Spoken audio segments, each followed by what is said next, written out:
लड्दै र पढ्दै भयो भने आइपुग्यौँ कलेज। आज जति ढिला त कहिले नि भएको छैन मलाई। एक पिरियड सकिसक्यो होला, दोस्रो पिरियड सेकेन्ड पिरियड पनि सकिँला होला। म चाहिँ भर्खर आउँदैछु, केही छैन। अब सुट्टा सुट्टा हानु अनि मात्रै जाने हो। म नआइकन त जान नपर्ने हो।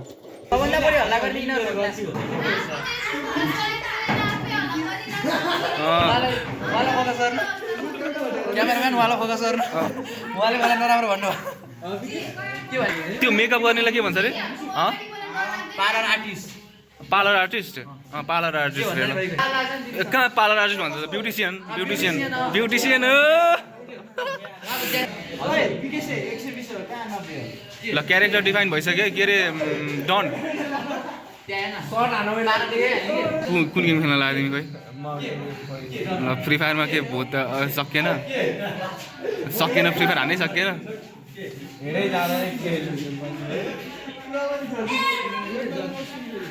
अपलोडेड हुन्छ अब। बटुल्न खोज्दैछु सुकाएको मकैलाई, एक एक थाल खुवाइदिन्छु भुटेर सबैलाई।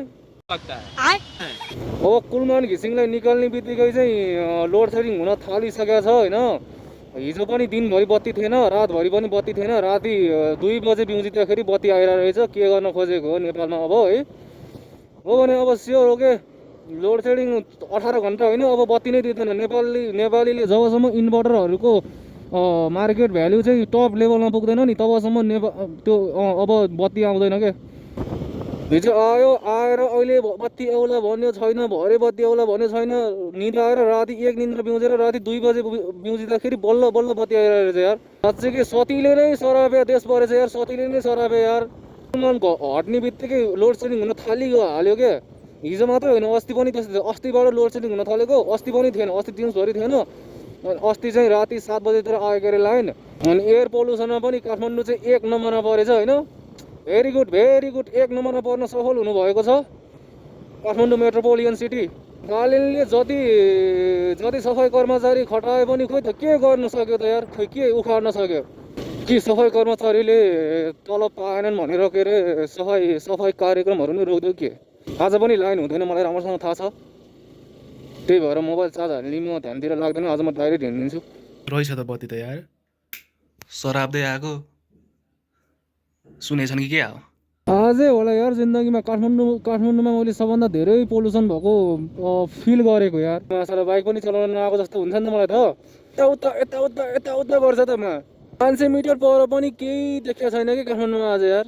इन्द्रदेव पानी बर्साइदिनु पर्यो, पानी एक झर मजाको पानी बर्साइदिनु पर्यो। अनि चाहिँ अलिअलि भिजिबिलिटी र ह्युमिडिटी आउँछ कि नत्र त मरिनी भयो प्रभु, मरिनी भयो। माफ गर झ्यापको तलमा। गीत पनि एउटा गीतको जम्मा एउटा लाइन भन्दा आउँदैन। जुनसुकै गीत होस् होइन, एक लाइन भन्दा कुनै पनि गीतको आउँदैन यार। लास्टै रात पऱ्यो के हो? मजा आइरहेको छ यार। बरु यो ठुलो एमआरजी अगाडि हिँडिरहनु भएको रहेछ र पो अनि पो यार यस्तो भएको त, जाम भएको त। कस्तो कुदाएर ल्याएको यार त्यो बस यार है? यस्तो ठाउँमा देखेर कुदाएर ल्याउने हो? मान्छे मर्दैन? आज मलाई यो बाटोमा 2-3 जना मन्त्रीको सवारी छ कि जस्तो फिल भइरहेछ।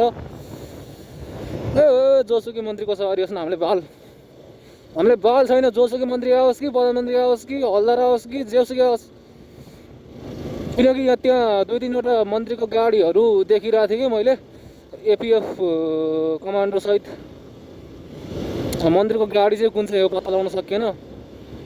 जस एपिएफको गाडीहरू चाहिँ देखियो। यो ठाउँमा किन आउँदो रहेछ यस्तो? अब त्यहाँ गएपछि धुलो उड्ने बाटो आइहाल्छ। त धुलो उड्ने बाटोमा त मन्त्रीहरू किन आएको होला? त्यही भएर त धुलो उड्ने बाटो चाहिँ हामी जाँदैनौँ। हामी चाहिँ धुलो नउड्ने बाटो भित्री बाटो जान्छौँ। भित्री बाटो माथि डाँडाको बाटो। हामी चाहिँ यता लाग्नुपर्ने हुन्छ कि यहाँबाट लेफ्ट टर्न।